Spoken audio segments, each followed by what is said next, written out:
The Order of Light presents We Are the Disclosure, Episode 5, with our guest, Jim Quirk, as we talk and explore the extraterrestrial phenomena. Now is the time for those with experiences to speak. We are not waiting for the disclosure. We are the disclosure. Hello, everyone. I'm Robert Earl White. And I'm Josh Miota. With our special guest, James Quirk. He's phenomenal. Hello. How you doing, Robert and Josh? Doing good. Good. And together, we are the disclosure. Hello, everyone. Welcome, welcome, welcome. Today, we have a very special guest, James Quirk. He has the Quirk Zone YouTube channel. He covers the extraterrestrial and UFO phenomena very, very well. Absolutely phenomenal channel, along with a podcast. But before we really go into that, obviously, something must have happened for him to be intrigued enough to spend the time and research into this subject, which he clearly has. And it turns out that, James, you've had some experiences throughout your life as well. Am I right? Yes, I've had three very strange experiences, and they were years and years apart from each other. And that's after the second one, though, I became interested even before the third incident happened. Wow. So. And where are you from? I'm from Pennsylvania. I'm actually living in Pennsylvania right now. Okay. But I lived all over the country. I lived in the Midwest for a few years, and I also lived in Hawaii for over 2 years. And but now I'm back in Pennsylvania.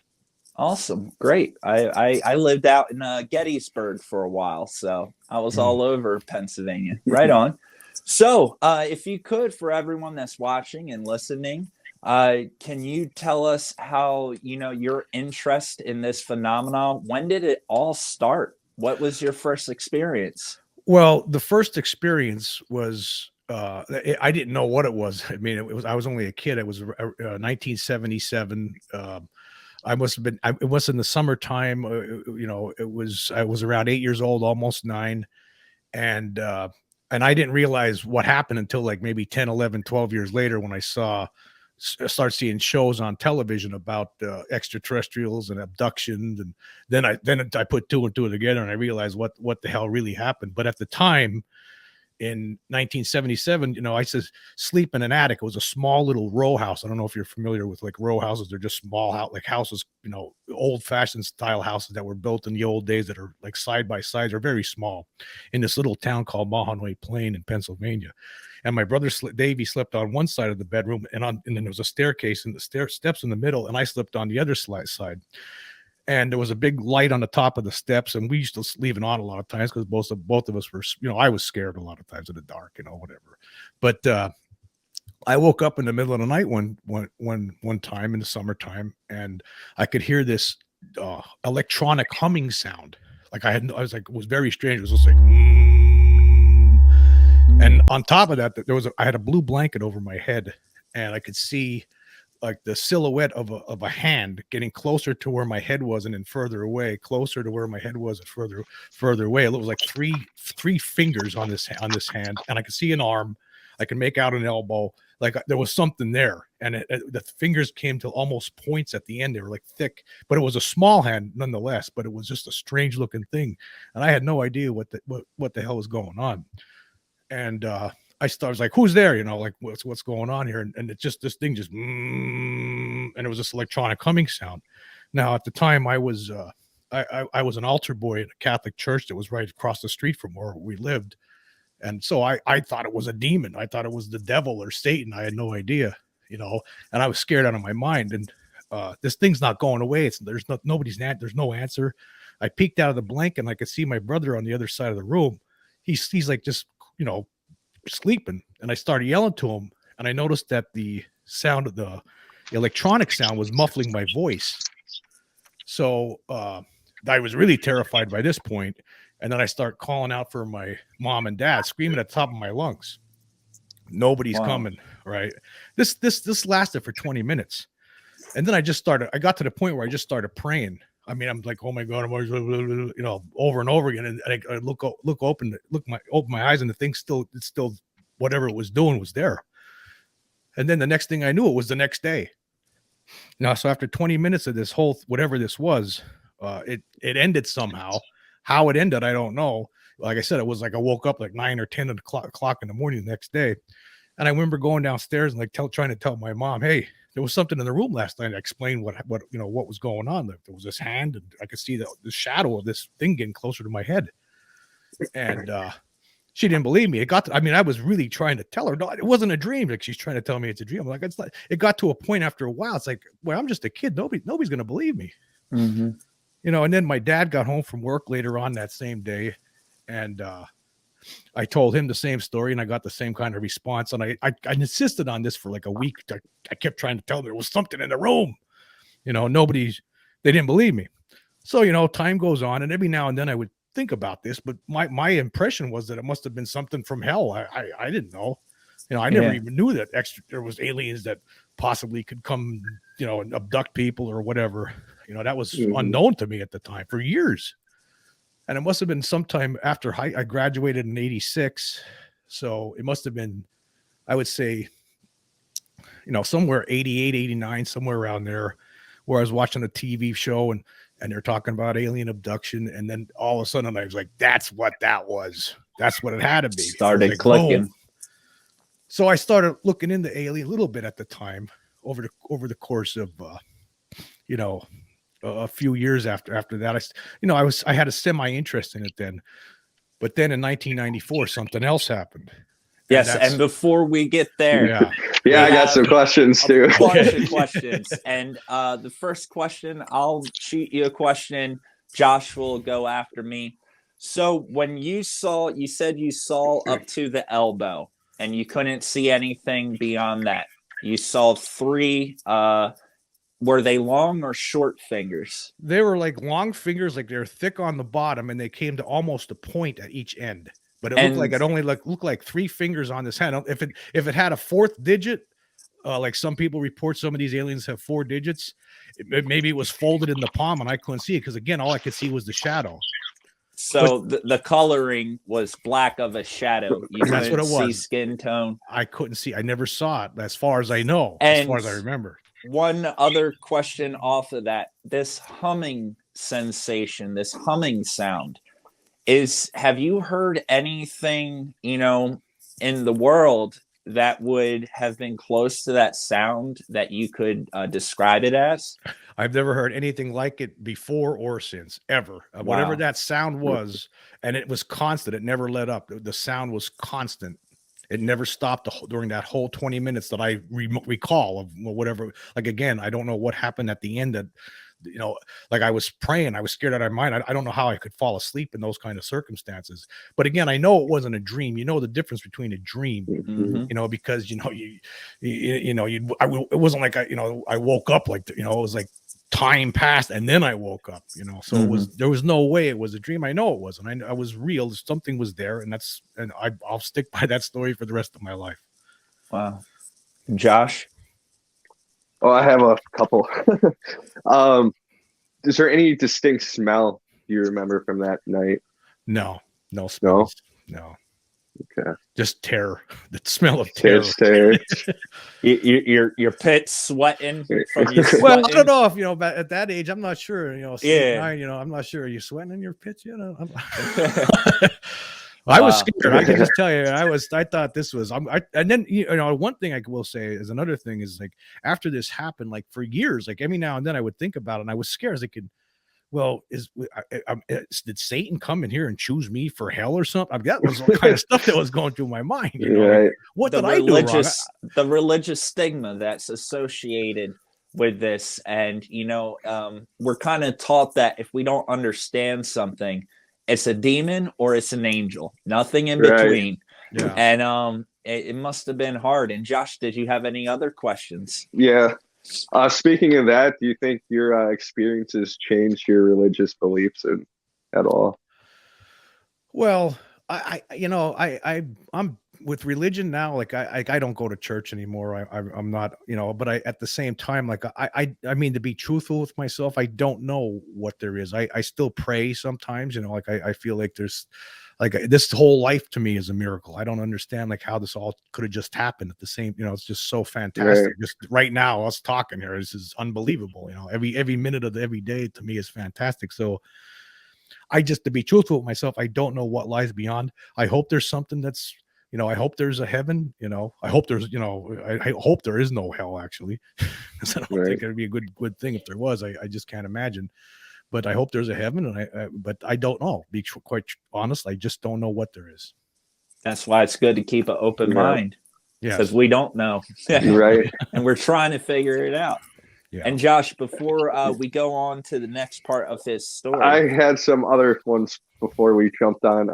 What was your brother? What happened when you the next morning when you told your brother this? Well, he had no idea. He has no recollection. In fact, I talked to him recently about this, probably about 3 or 4. Every now and then I'll bring it up, when I brought it up to him again, because I've been doing this YouTube and asked him to see if there was anything he remembered, and he doesn't remember anything. So, and he didn't remember anything that night. Like, again, he was facing toward me when I looked over at him that night.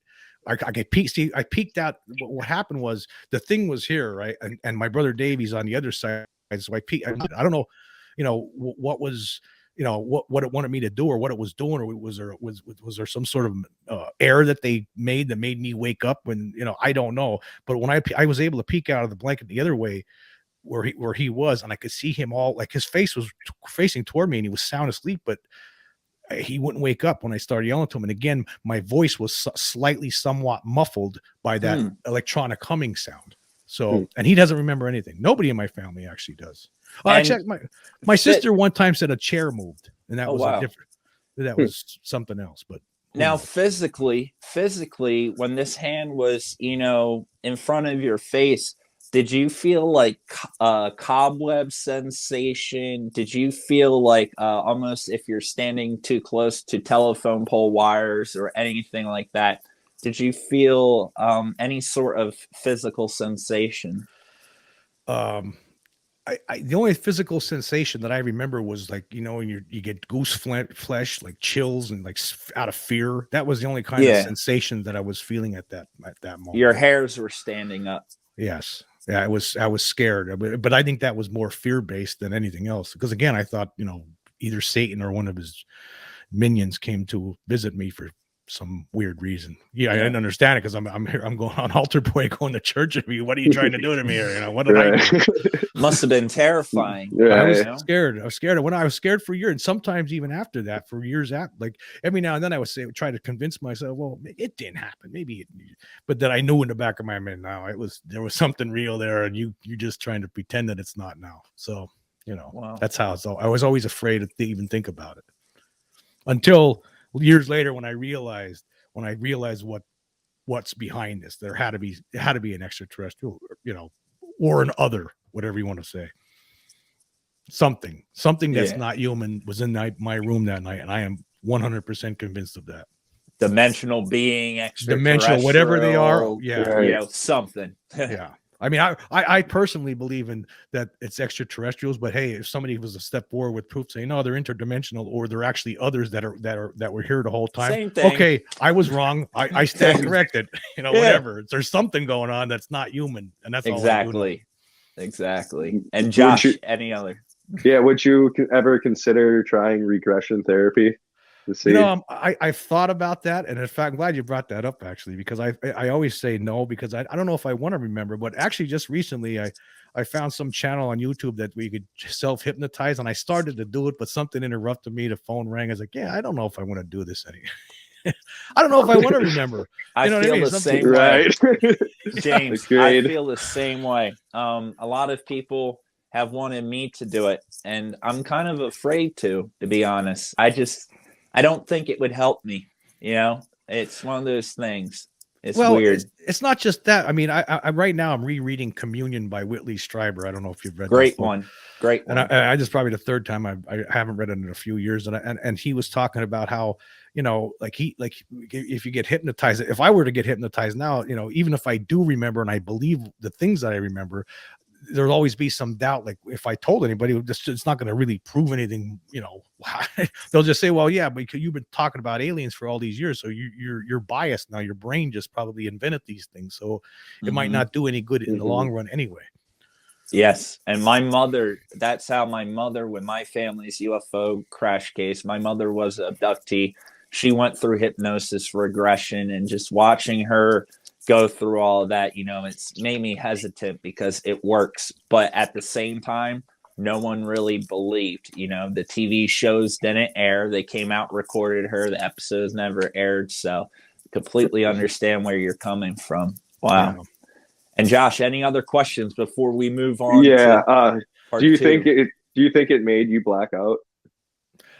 I think something had to happen. Yes. I mean, because I don't understand like how I at the time I did not understand like how could I have just passed out? Like, I mean, I was at the height of fear at that moment. The adrenaline was flowing, you know, and like how, and all of a sudden it's like all of a sudden it's the next day. You know, what happened? I don't remember. I don't know. I have no idea. But I think if I were to get hypnotized, maybe I could figure out what happened, what ultimately led to me passing out.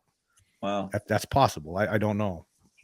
Was it, you know, how does that happen too? That's the other thing. Right. Like, some people remember things and they'll remember bits and pieces. Like, how come I was able to remember that little segment? If in fact, you know, I was abducted or they were there doing something to me, who knows? How come you only remember certain little segments sometimes? That doesn't make sense.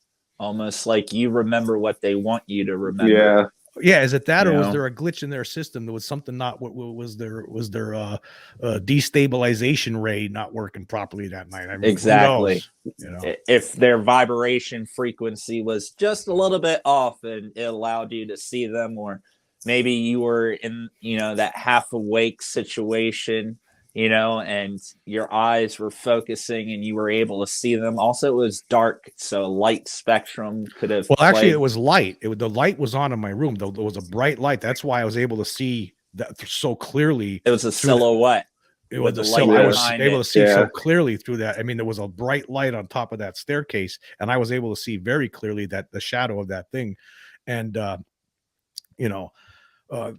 It was I can't. It's just one of those things. Like you remember when things happen to you like this. It's like you never forget like the other events surrounding. Like, I don't know what I was doing that day, like before I went to bed that night. But the next day, I remember everything about the next day. You know, I remember telling my mom and nobody believed me. Telling my dad, him not believing me.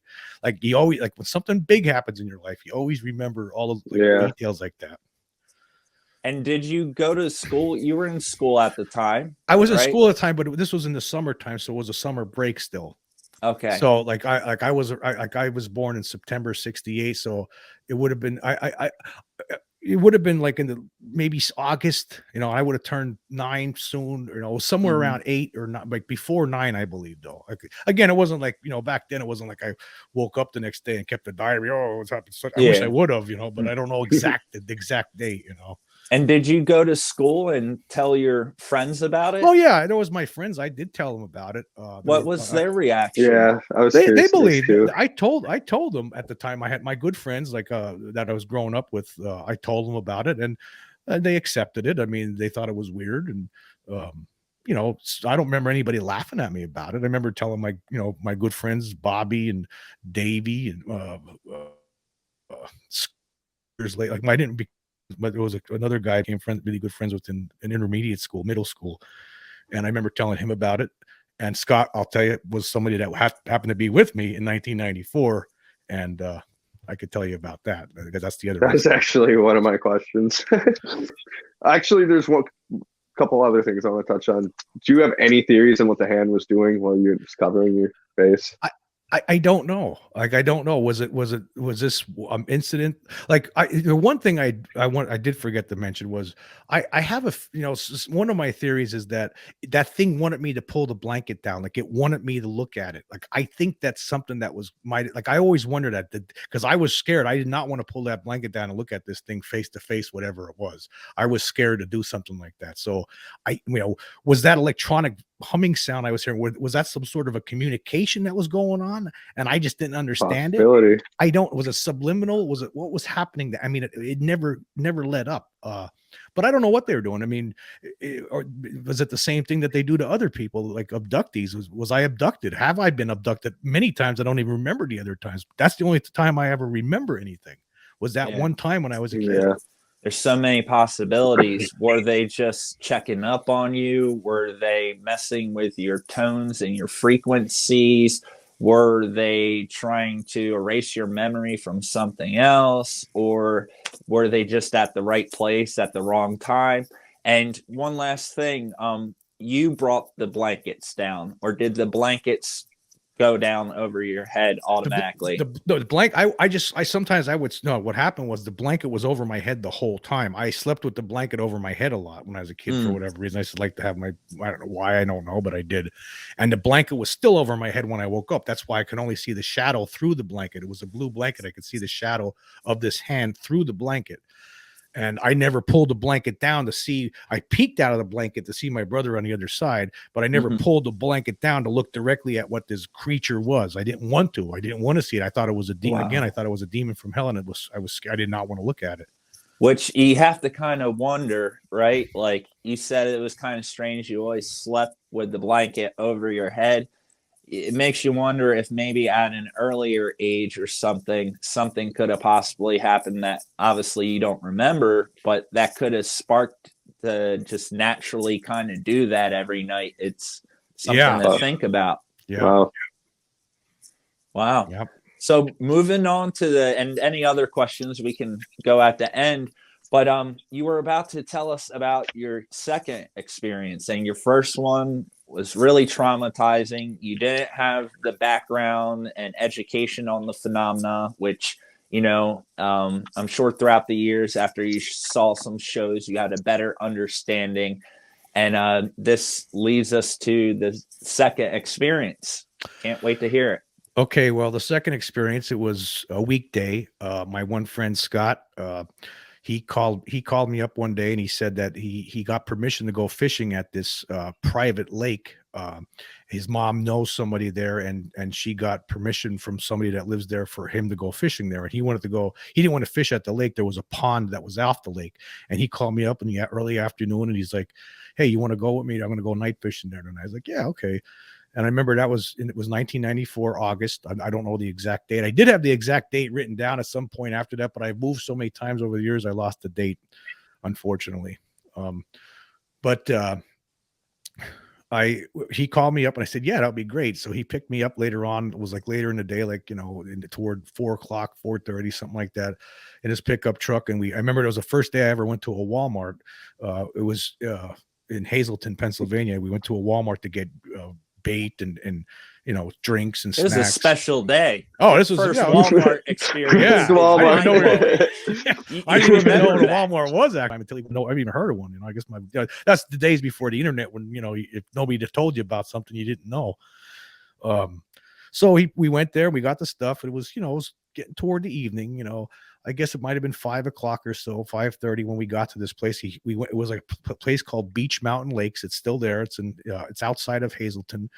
And he had to go to talk to a guard to let him know who he was, and we have permission to go there. So we drove down this dirt road to where this pond was, and it was still bright out when we got there. And we were there fishing. It was a hot night, and we were fishing for a few hours actually. It was pitch dark after a while. It was like around 10 o'clock, and we weren't catching. I remember we weren't catching anything. I remember Scott was. He's more of a big fisherman than I am. I just one of the kind of guys that just sits there and just keeps changing the worm every half hour. He's trying all different spots, nothing's working. And at one point I turned around to get something out of my tackle box around 10 o'clock at night. And I saw these three behind, right behind us, right? There was a pond here, and then behind us was this like an open field with a lot of tall grass, and on the perimeter was forest, trees, and it was a little opening in one part where the trees were. But anyway, when I turned around to get something out of the taco box, a cigarette, I saw these three giant lights lined up horizontally behind the trees, lower than the trees. And it was moving from behind the trees toward this little opening. And I said to Scott, Scott, what the hell is that? Right. He turned around, he looked at it. I remember, I'll never forget the tone of his voice he said, I don't know. Like the no part was like elevated, because this thing came into the clearing and there was no sound whatsoever. It was gigantic. This thing, whatever it was huge. Right.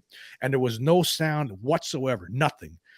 And the thing started coming right toward our position. And then I was scared. The thing basically came to right in front, like it was only maybe 10 feet in front, like before it stopped. It basically stopped in midair. And Scott had a flashlight and started trying to shine it on the bottom of it.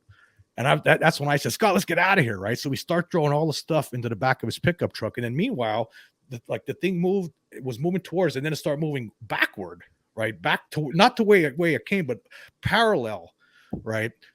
So, we threw all the stuff in it. While that was doing that, we were throwing the stuff in his pickup truck. We got in the truck, and we're flying. We started driving down this dirt road through the back, actually toward where this thing was going, but away from it a little bit, but the same direction somewhat. And we're driving through this dirt road through the forest, and we had to stop because there was at least 20 deer that we just came out of nowhere, running across the dirt road away from the direction where that thing was flying. It was over the trees. And this thing was extremely close to the treetops. And again, there was no sound from this thing, whatever. And then we finally got out of there, and we drove into Hazleton, and we went to some donut shop. And I remember there was no talking. We were both in shock at this thing.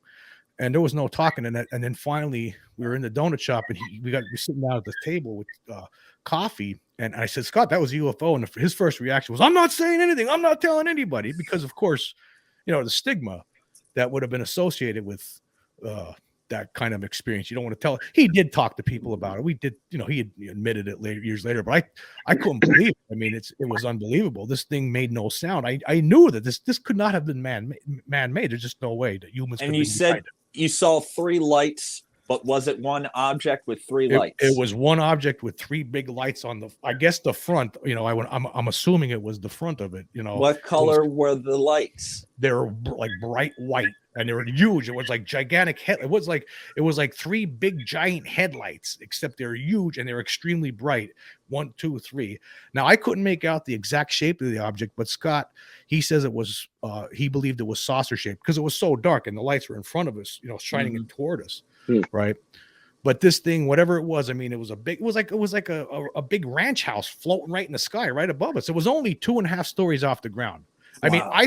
The reason I got scared because when it got to a certain point right in front of us, I thought it was about the land. By this point I was, I knew about alien abduction and all that stuff. The first thing was going through my head was, this thing's gonna land. Next thing you know, who knows what's gonna go on? We get dragged into a ship like those guys in Pascagoula, Mississippi in 73. Mm-hmm. Yeah. And was there any sort of interaction with the water? Was the water shaking? Or I know it was nighttime, hard to see. I don't even remember looking at the water. When that thing came, I never looked at the water again, like as far as I remember. I think it was my theory was it coming to the water to do something, to get, because this place, if you saw this place, it was in the middle of nowhere. I mean, pitch dark. There's no houses in this area. And why was it under guard? You said there was guards there. It's a private community. Okay. A gated community. Gated. Yeah. It's like a gated community in the woods. Must be filled with aliens living in that community. Well, maybe they're going to stop at the pond to get a quick, they're going to take on some water before they abducted somebody in the woods. I don't know. But they saw these two yo-hos standing there fishing. I was like, oh, we better get out of here. I don't know. I don't know what was going on. Incredible. Completely silent. Yeah. You think that's why there was no? You think that's why there was no fish fighting? Maybe the fish were hiding. They knew they were coming. I mean, who knows? And these craft put out vibrational things, and something a kind of a question, but want to go more into. When you said all the deer just came running out, You know, I had a pet deer growing up, and I lived out near a nuclear plant, and we had big power lines. And when you stood underneath of them, they gave off a vibration. That's where we would go to hunt because all the deer would make beds in the tall grass, as you were describing, underneath of those power lines. Deer are sensitive to vibrational frequencies and things like that. And it kind of makes you wonder if this craft was giving something off, because it wasn't the sound that scared the deer. You said there was no sound. There was no sound. No Has sound. to be the frequency and vibration coming off of it. And that could also possibly, like Josh said, been the reason why you weren't catching anything. And if that wasn't, at least that's a good excuse for not catching fish. Right? Well, again, aliens. Yeah, you have to remember though, we were there for quite a few hours before this event happened, you know. So there was, I mean, and sometimes, you know, in hot weather, it was a hot day, fish don't bite in hot weather. And but he thought it would be better as the night went on. But again, it was really warm that night. I can't begin to impress upon you when something is that close to you, how fantastic. And I mean, at the same time of the awe that I not you know, there was awe, but there was fear, there was so many different emotions. Like, you're seeing this thing, you can't believe your eyes. I mean, here it is, 2.5 stories off the ground, no sound. It's like a giant house right floating in the sky with no sound. You think it's going to fall on you, because how can it just, something that big, that low, you just think it's going to fall. Yeah, well, Scott actually, when I did talk to him in recent months, probably about 6, 7, 8 months ago, and I brought it up to him, and he said, like, he reminded me of how close that thing was flying on the treetop, toward the treetops. These things, they're there. There's something going on here, right? And you know, some people say, well, maybe it was some drone. There's no drone that's this big, right? For one thing, and it was 1994. That's another right. thing. Right. And the other thing is okay, what if it was a military? What would a military craft be doing floating around in the middle of nowhere in outside of Hazleton, Pennsylvania? There's no military bases there. I mean, and it wasn't military. It couldn't have been. It could not have been made by humans, whatever this thing was. I just wish that, you know, we had at that time, you know, like cell phones. You know, I wish I would have had one of these back then, because it would have been interesting. I mean, I don't know how much you would have been able to pick up, maybe if you had an infrared camera, but to be that close, I mean, you don't usually, people don't get that close to these things a lot of times. You see like images, today you see stuff that's pretty far away. This thing was right there. It probably blocked out the entire sky for you, right? Well, it never got over my head. It stopped. It came to a stop in front of it. It didn't block out the sky. You couldn't really see, because again, it was pitch dark where this thing, all you could see was these 3 giant lights shining straight directly, you know, at us. I mean, so it was hard that's why it was hard to make out the shape of the thing. Now Scott was closer to it. He had the flashlight. He actually shined the flashlight underneath it. Wow. And that's when I was like, let's get out of here, man. You know, because you got off the water, you went back to the truck, and you started hightailing it. But the only road to get out of there just so happened to be the same direction that this craft was going. Well, yeah, the road went off to the left, and the craft was going off to the right. So this road was, so the craft would have been almost over us, like it would have been, but not quite. And that's when we got to a certain point. That's when we saw the deer, which was running away from the direction where that thing went. So that's interesting. That part is really, because it wasn't your truck that scared the deer. They were running, you know, toward, they were almost already into it. Running. Yeah, exactly. Wow. Yeah. That's incredible. 20 Josh. of them, and I never saw 20 deer. I've seen like 4 or 5 or 6 deer cross on the road in my life. I've never seen 20 deer like this. I've this seen like 10, 12 deers, you know, not 20 of 20, them. At least 20. Like we talked, that's the one thing we talked about, like Scott and I, when we bring this up. It's like there were at least 20 deer that we had to sit there and we had to watch these deer going across the road. No fish, but a lot of deer and a big UFO. That's a good fishing trip. Yeah. Wow. And Josh, you have any questions? Yeah, I have some. Did Scott know about your story about when you were a child? Yeah, he did. Yeah, he prior to you guys seeing the UFO. Oh yeah, I told him that story. I'm sure multiple. I told everybody that. I've been telling that claw. I always refer to it as the claw story because the hand was like claw-like, and I always talk. They said, "Tell us." Some people asked me to tell it to them again. My brother says, "Tell me the claw story again." Oh. Did Scott like try to blame you? Like they're here for you, or is you No. doing it? No. Okay. That never even came up. I was going to ask that too. Do you think there was a correlation between the craft you saw and what you saw as a kid? I don't know. I don't know. I could have been. I think I could be wrong. Again, my first reaction is that we were at this pond that's off this bigger lake, right? And this thing was creeping off. Basically where this thing was coming from, there was a highway there, so it must have been very covering right over a highway. And so I think it might have been coming to take on water, and it didn't realize that there was what was the highway? The highway name? 309. Route 309. Yeah, that's big. So everyone out there listening and watching, find this lake and find that highway, and it's right there. Yeah, I mean, if you're the highway, well, in the middle of the night, that highway wouldn't be, I don't think it would be that busy, because again, it's outside of Hazleton. I mean, if the way these things creep around, from my experience, from what I saw that night, there was no sound. I mean, if I didn't turn around, like I always say this too, if I didn't turn around to get that cigarette, you would never. I wouldn't even know this thing was creeping up on us. I wouldn't have heard it because there was no sound. I mean, you could still hear the crickets. Wow, that's incredible. Did you feel any heat off of it with it being that close? Any? No. Change in temperature at all? It was it was pretty warm. It was, it cooled off somewhat in the evening, but it was still pretty humid from what I remember. Hot. It was a hot day, hot August day. Yeah. And wow. That's incredible. And how long did this situation, if you could guess, how many minutes did this experience last? Let me see. I mean, it didn't last that long. I mean,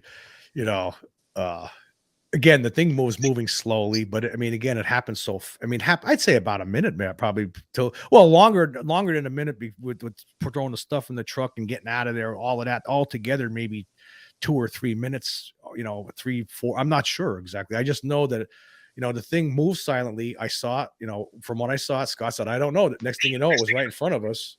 And then it was going backward. Again, when it got to a certain point in front of us, it actually stopped, like hovered. It didn't move for a couple of seconds. Then it started moving backward.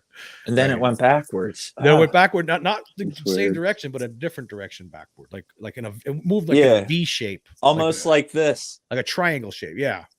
Like it moved like from behind it moved from here to this point, then toward us this way, and then back this way, like a triangle, like a big triangle. It would made a shape like a triangle if you were to, from what I could, but I would say a minute, maybe.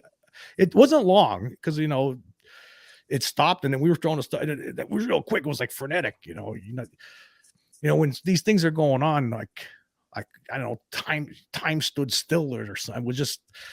And sometimes there's missing time associated. I was going to ask that too, Jim. I did check that. Because I remember I had checked the time earlier at some point, not long before this happened. And I remember checking the time like after it was over. And I was thinking, okay, this seems like it's right. Like I didn't even say anything to Scott about that. I just remember checking the time because I was already aware of missing time and all that stuff by this point.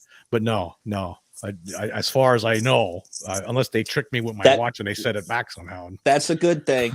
You don't want there to be missing time because when there's missing time, something was going on during that time. And who knows who it could have been or what. And good thing you got out of there and hightailed for it. Wow. Josh, any other questions? This is phenomenal. Loving this. Did you tell your brother about this story too? Oh yeah, you probably did. Everybody knows about this story. In fact, I was a newspaper reporter for years. I actually wrote about these things. I actually, awesome. Back in about 20 years ago, I was at that time I was working at the Hawkeye in Burlington, Iowa, and I did a bunch of different articles about UFOs, and I also did a column. Which I actually described the two experiences. At that time, I only had the two experiences, and I wrote about those two experiences. And so I let everybody. I've always been telling people about this. I always believed it was real. I believe there's something behind it. I believe that there are government cover-ups on this, and I believe that back. I mean, up until just recently, people that talk about this were most of you're crazy. until the government started admitting that, Mm-hmm. but I never cared. I was like, this is real, and I'm telling people about it. I don't care what anybody says. That's awesome. We are the disclosure right there. That's what it's about. That's what it's about. I've been going on about since 1991. It's been a process, and it is nice that people are starting to become more, accepting our experiences. You've seen it, James. It's a big difference today versus you sharing your story 20 years ago. And times are changing. Wow. Incredible. Well, the bunkers are the ones that starting to really look foolish today. I see people like Mick West and the way things he says, it's like, well, you're not. Again, they don't do any research into this. Like, they're not reading the books, they're not reading the reports. This has been going on for decades. When you read, like I always tell people, there's a lot of great books out there, but I think the two most important books up to this point have been UFOs and the National Security State Volume 1 and 2 by Richard Dolan, because those books basically give you a complete historical overview without being biased for the most part, and I think they're important books. And if you're a reporter and you're not aware of what's going on with this situation, you need to read those books. They're like historical, it's like history books. It's like an education in itself to read those books and make yourself abreast of the reality and how this has been handled and treated by the military over all these decades. Absolutely. For example, back not this summer, but summer before, June 21st, 25th, the UAP report that Congress released, they said less in that report than they did during the Robertson panel. Way back in the early 60s. They said more during the Robertson panel than they said today publicly. So just like you're saying, the proof is already there. All you got to do is take the time to research it. Yeah. That's it. Wow. Yep. Incredible. Any other questions, Josh, before we move on to the fun part? Sure. When you saw that craft, were you picturing that claw in the back of your mind? I'm sure it popped up in my mind. I can't say that I probably did. I'm sure that night, if it didn't happen then, I'm sure I was thinking about it later on, because I had already convinced myself by that point that the claw was actually extraterrestrial. So, by 1994, that was like 5 years worth of watching documentaries on A&E and all stuff, filling my head. I was already there. So, yes, I'm sure I thought about it that night. At that moment, the thing I was thinking about at that moment was abduction. I was thinking when that thing was hovering right in front of us, I was waiting for it to come down and land, and then next thing you know, getting dragged in there, like screaming and kicking. That's what I was thinking was gonna happen. It was probably a relief when you saw it starting to back off. Yes. Like, whoa, man, that was too close. I'm never coming back. Did you ever go back there? Yeah, you know what? Yeah. This is funny. I've never gone back there. I wanted to go back there right after it happened, but I didn't know how to go about it, because you have to know somebody. It's not easy to get into this place. Like his mom, and I actually wanted to go back there recently. And actually there was a friend of mine who has a friend that lives there. And actually she's supposed to, this is all these years later now. I don't know, maybe I can just go back, I don't know. Things could look a lot different. That lives there. And she's supposed to ask them, and maybe she will. I have to, maybe she forgot about it. I didn't hear anything about her. Maybe the friend told her, hey, no, we don't want no UFO nuts traipsing around, giving us too much, because it's beach mountain lakes and Hazel, that's what. Yeah. Well, if you ever go fishing there, I'm over here in New Jersey. You let me know. I'll grab my fishing pole and I'll have my cameras ready. I will be good to go. I don't care if we catch fish or not. Well, I like to. I don't want to go fishing for some saucers. Yeah. There was a story that I actually did back in the 90s in Pennsylvania, an article that I wrote. It was in 1997 during the 50th anniversary of Roswell. I used to go to this one bar. If I could just fit this little story in quick before we move on. And there was this old guy there, and he was in his late 60s. I believe he's dead now. He has to be. But anyhow, he was in bad shape back then. But so this was in 97, and I was telling him I was working on a story for the newspaper about the 50th anniversary of Roswell and the first sighting in this county that I live in.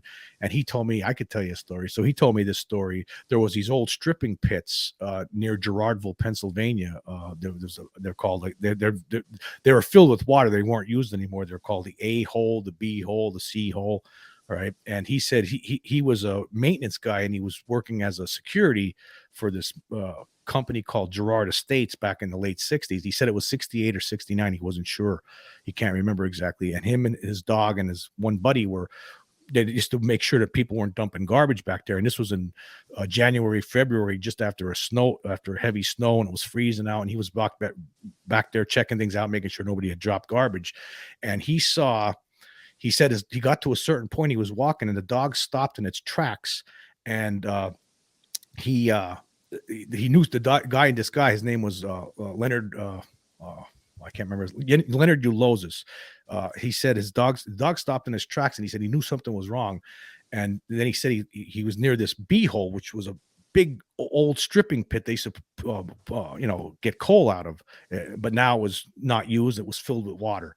And he said there was a big giant circle inside, under the ice, under the snow and ice, like the thing, for the old thing, like the thing from 1951 movie. Mm-hmm. And next, he couldn't believe it. He didn't know what it was. And then he turned his head for a second. We turned back. He said there was this giant space flying saucer, like 70 feet in diameter. And then it shot up in the sky like a bullet, came out of that ice and was gone straight up like a bullet, like in a flash. And there was another guy there that saw it too, but he didn't want to go on the record with it. Wow. But that was an interesting story, I thought. So this is all over the place. These pits are pretty deep, right? Yeah, these pits are deep. In fact, the A hole, a lot of people would go swimming in even this bigger one called the A hole, where, that sounds terrible, I know, but that's what it's called. They would go swimming. There were a lot of people that drowned to death in it because there's a big undertow. It's so deep, and a lot of over the years, you're done. Wow. I never went swimming there, but I've seen it. I used to walk down, and it was not far, a few miles from where I lived. And when we were kids, we'd walk down and look at it anyway. But I never knew. The B-hole story was pretty interesting, that he saw this thing flying out of the ice like that. So, but wow. I guess the thing is that these things are, they go to water, they hide in water. Maybe that's what it was going to do with that pond. That pond wasn't that big. Maybe it was going to take on water from the pond. I don't know. You're right. The UFO that crashed behind my house. The story is called the Lower Alloways Creek. We have a creek. It runs right off the nuclear plant. So that's a double. They love energy in nuclear plants, and then they love sources of water and bodies of water. And, for my family's case, that was a huge factor in it. Coast Guard were the ones covering it up. So they know about these things and their connection with water. No doubt about it. Wow. Amazing. Yeah. Woo! So, moving on, the grand finale. The big Hawaii incident. Yeah, take us to Hawaii. Well, in 2007, I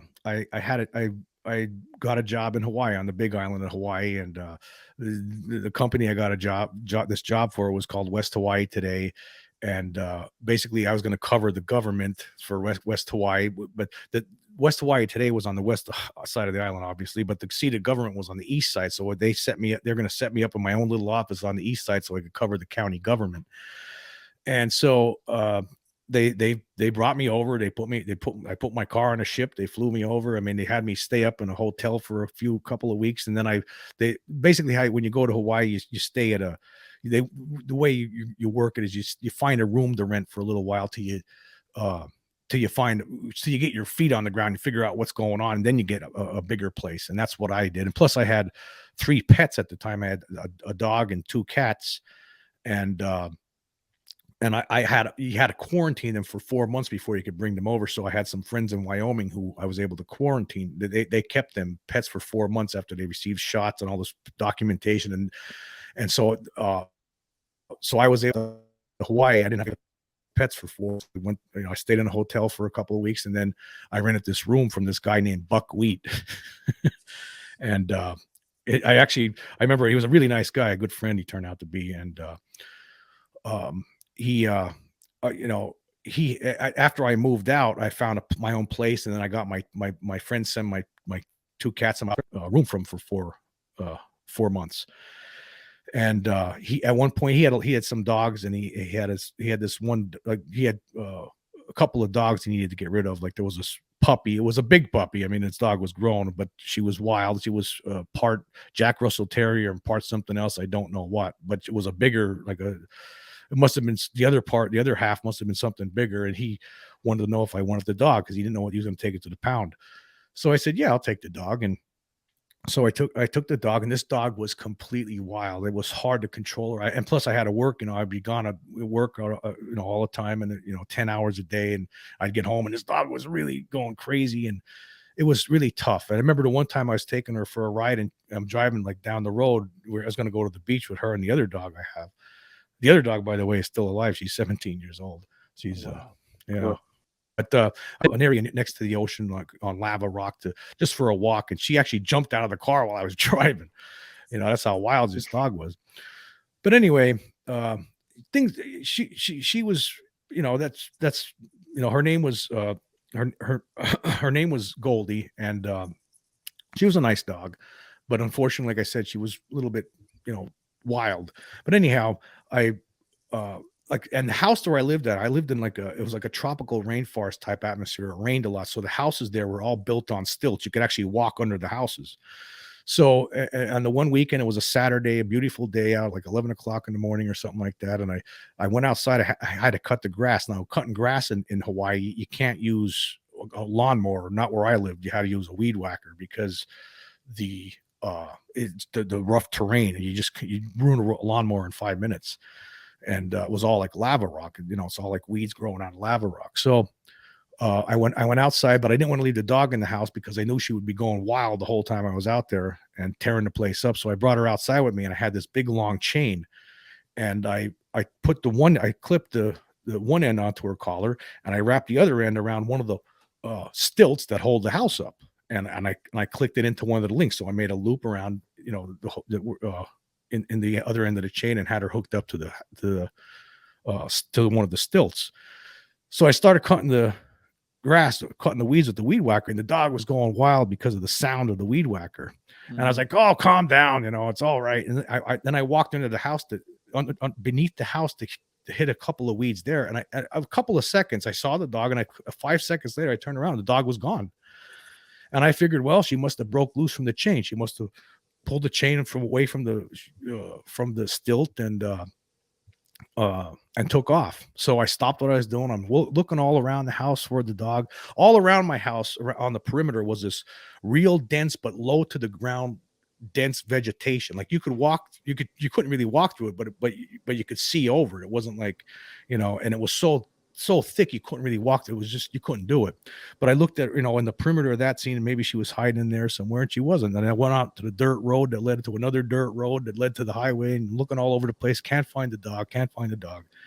It got to a point, like for an hour, I actually took a ride. I started thinking, well, maybe she ran out into the road and somebody saw her and took her to the kennel. So I actually took a ride to the kennel to see if she might be there. And they said, no, nobody brought any dogs in here. I went back to my house, looked around for another half hour, couldn't find the dog, and I gave up. I actually sat down on my steps, and I guess she's gone. And next thing you know, right across from me, she just, all of a sudden, the dog rises out of this vegetation. She stood up, and because again, like I said, this vegetation wasn't that high. It was up to your knees maybe. But it was real dense, and she rose up and she came walking out, and the chain was still hooked on her. So I knew she couldn't have got too far. And it was in a place I had just looked at like 10 times. Right. But I figured, okay, she must've broke the chain and, the other end of the chain, but the other end of the chain was still in the loop. No way. The loop was still there. And I thought, okay, well, maybe there was a space along the beam. On the beam that and I'm looking at this to see if there was ground. Into the ground. There are none. Yeah, there was, and then I thought, well, maybe there was other ones, steps that led up to, maybe I put it on. There's, I made a mistake here. But everything, there was no beams that had a space on it that I could have done it, and I couldn't figure it out. It was like as though, and it was like the dog disappeared for 2.5 hours, and then right in front of me, and then reappeared, 2.5 hours later. Right. Wild. What? in front of me. I mean, under again, the one end of the chain was still hooked onto her collar. The other end was still had that loop in the end. And there's no way a dog could connect, make a loop in the chain and link it together like that. And there was nobody there. You have to understand, I'm in the middle of nowhere. There's nobody there. Okay. And it was just an amazing thing. And I had no explanation for it. Now, in Hawaii, there was all these kinds of stories about like these things called night marchers that are ancient Hawaiians that march around the island. I had all these, like, was it poltergeist, a ghost, or what's going on here? But then, like, in recent years, I've read about the Skinwalker Ranch and some of the poltergeist type activity that was happening along with their UFO experiences. And I think that's what this was, aliens again. It had to be. It had to be something. There had to be something there that, I didn't see it, but it was there that caused this, that did this and made this happen. There's no other explanation for it. How did your dog seem when it was coming back towards you? She was unusually calm. Like, like I said, this dog was extremely wild. All of a sudden, like, she's very calm, walked up to me nice and calm, like something happened. Something happened. Scared her. And the story gets even stranger now. Like, after now, I guess it was a couple of months later, a month and a half later, 2 months, I don't know exactly, but it was the day before Thanksgiving 2007. And that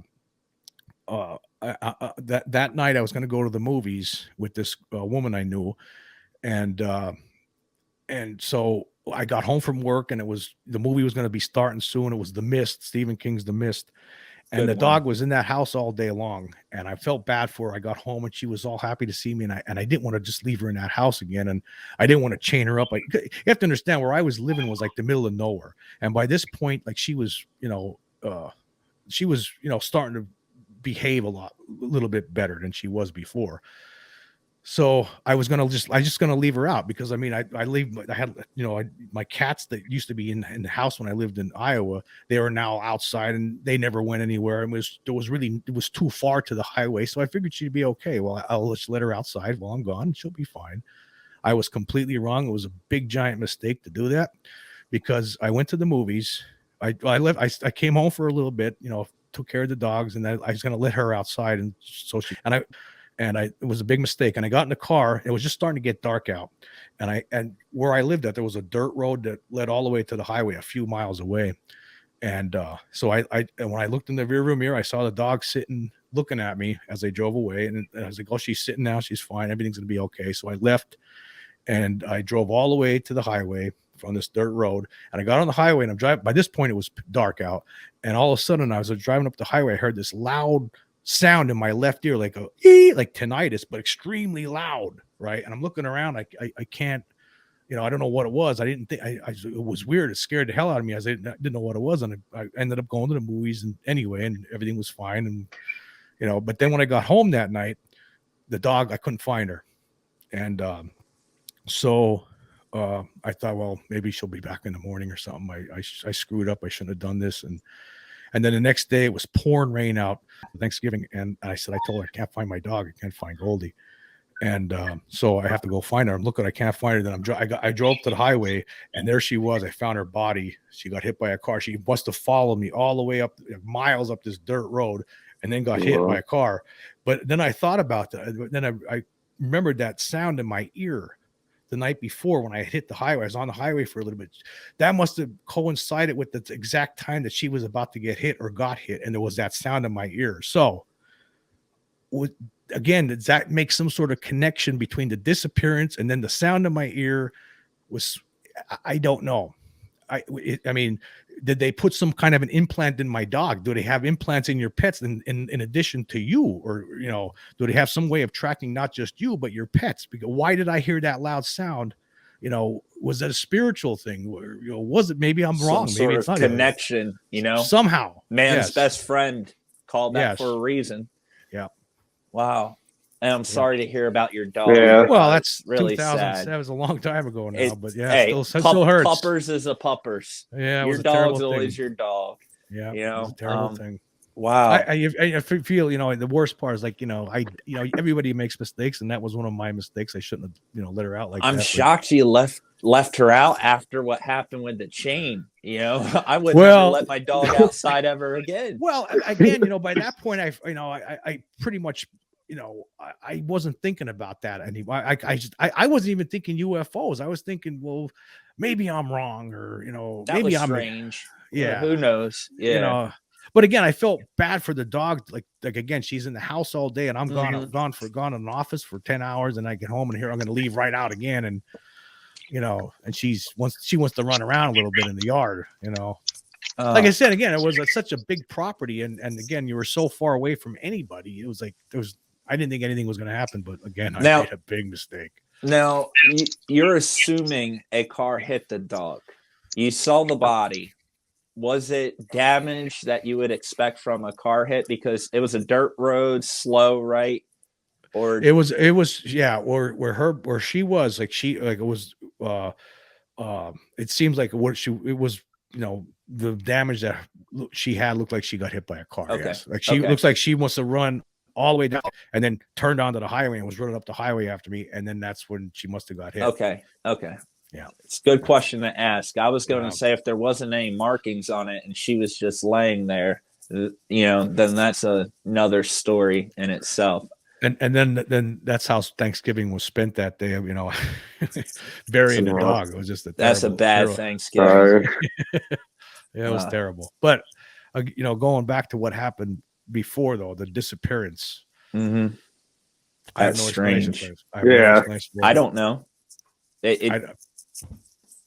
I don't know what to say. I think I've come to the conclusion after reading like stuff about Skinwalker Ranch, and they had people. I don't know if I'm sure you're aware of some of the things that happened there, where things would just disappear and then show up like a month later, hanging up in a tree.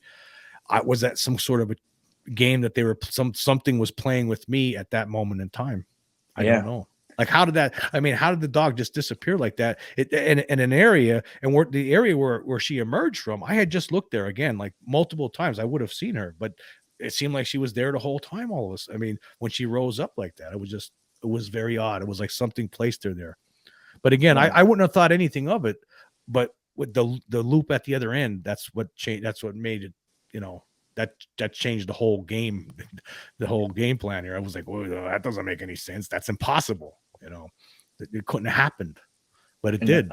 Hawaii's a hot spot too. I have a few Hawaiian friends, and their culture, the natives don't talk about it publicly, but some of the things they learn in their history and culture, there's a big connection with great spirits or ETs and dimensional things.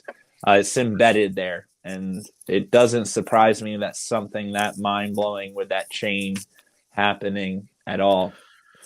The one thing that I did notice right when I moved there was that I felt like there was a lot of like you felt more connected, like there was more deja vu kind of things, or more like not just deja vu, but like you would think of something and then it would happen. Like I would be thinking about something and then somebody would call me up and say that something. That seemed like it happened all the time. What did you say, Josh? Yeah, manifestation. Yeah, like you would think something, and then all of a sudden it would happen. It was like so weird. It was something strange about being on the different energy. Yes, different energy there. Yes, wow, most certainly. It's amazing. And Josh, any questions about the dog?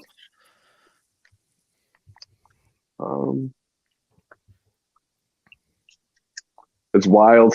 There's not much to add. There's nothing. There's nothing to say. It's just absolutely mind blowing. There's nothing else to add on there. And so to wrap things up a little bit here. So James, with all of these experiences and the knowledge that you've obtained, and you've been sharing and doing this line of work for a while, what is the biggest takeaway from everything that you've learned about these things? And what would you like for the people that are watching to know? Well, I think that, people who are already, who, like us who are believing this, I think they, they're fine. It's the skeptics out there that need to be prepared. I think that something at some time, at some point here, something's going to happen where it's going to become undeniable. And I think they need to prepare for that, because there's a lot of people I know you run into all the time who just are not mentally prepared for this. They just believe it's complete nonsense. I mean, I receive comments sometimes that are just off the wall. We- I know all about that. Yeah. I mean, it's scary actually. It's like, Just wow. wait until you go to TikTok. That's every comment. Yep. Yeah. Oh, So man. I mean, I You're just right. think there's something to, I mean, and I think, the government, I think one of the reasons the government has, I could be wrong about this. I just don't know. But one of the reasons I believe the government has started to come clean about this is because we have, it's going to come to a point where it is going to be undeniable. There's something's going to happen. And next thing you know, they're going to be, the government's going to be caught with their pants down. So you didn't know about any of this? And really damage control now, and that's why they're starting to say, yeah, it could be aliens. I mean, the quality of I mean, I just bought this S10 Ultra or whatever. I mean, it's 8K video you can make out of it. At some point, it's going to be undeniable. Exactly. Somebody's going to be streaming an abduction. It's going to happen. It's gonna right around the corner. Wow. But it seems like the aliens do have a way of shutting things down. I mean, yeah, technology, they're masters at it. They for most of the time. I mean, so they have it over us, but at some point there's going to be evidence that's going to make this undeniable, and people need to be prepared for it, and they need to do some research, and especially the news media, the mainstream media, to me are the biggest culprits. They make, when they talk about it, they're smirking and they're bias and stupidity, and it's like, you're going to look really dumb, when you realize that people. They've literally said that. I've watched in the news. They're like, "Oh, we used to just think, I don't want to say I don't believe it because I'll look stupid." This is what the news reporters are saying. They know it. They know it. Wow. And you're absolutely right, James. It's coming, and it's just a matter of time. And James, what is the best way for people to reach you if you want to spell out, say, your email or your YouTube channel for the listeners? Well, my YouTube channel is the Quirk Zone, and I'm sure that you'll have a link in here for that. My email is JimQK, JIMQK @hotmail.com. If anybody wants to reach me. And also, I do have a podcast. My YouTube channel is basically an extension of my podcast. I do a podcast where I'll talk about a couple different things, and then I'll break it up into some videos for YouTube, and the link. I'm sure you could leave the link for that. I'll leave the I actually do it through Anchor, and at Anchor you could take it to wherever you want to. You could click on Spotify or Apple or whatever. But awesome. That's cool. Great. That's how we do it too. Yeah. Anchor. So everyone out there, go in the description and you will find all of his information, including Josh and our emails, our Anchor and Spotify account, along with our additional links for socials, things like that. Please check it out. James is doing a great job with the Quirk Zone. He has really compelling evidence. He's digging up, going over some amazing things. And I absolutely agree with everything he has said in every video. So not that it counts for anything, but he gets my stamp of approval. So all my subscribers and followers, go in the description and show this man some love, because he is doing his part with disclosure. And with that being said, all of us, we are the disclosure. Thank you so much, James, for being here, sharing your incredible stories. It's been an absolute blast. Thanks a lot. Thanks a lot, Robert. Thanks a lot, Josh. I appreciate your interviewing me today. Thank you very much. Yes. So we'll see you all next time. Later, everyone. Bye-bye. Keep your eyes to the skies. They're active. So. Thank you so much for watching. Please make sure to set a reminder for up-and-coming videos. If you have had an experience, please email us at orderoflight777@gmail.com or wearethedisclosure88@gmail.com. If you would like to contact our special guests, information can be found in the description. Make sure to check out the We Are the Disclosure podcast radio on Anchor FM. For additional information, socials, and online store, go to the direct me link in the description. Whistleblowers, experiencers, and contactees of all backgrounds, now is the time to come forward. Please subscribe, share, and give the video a big thumbs up. We are not waiting for the disclosure. We are the disclosure. See you next time.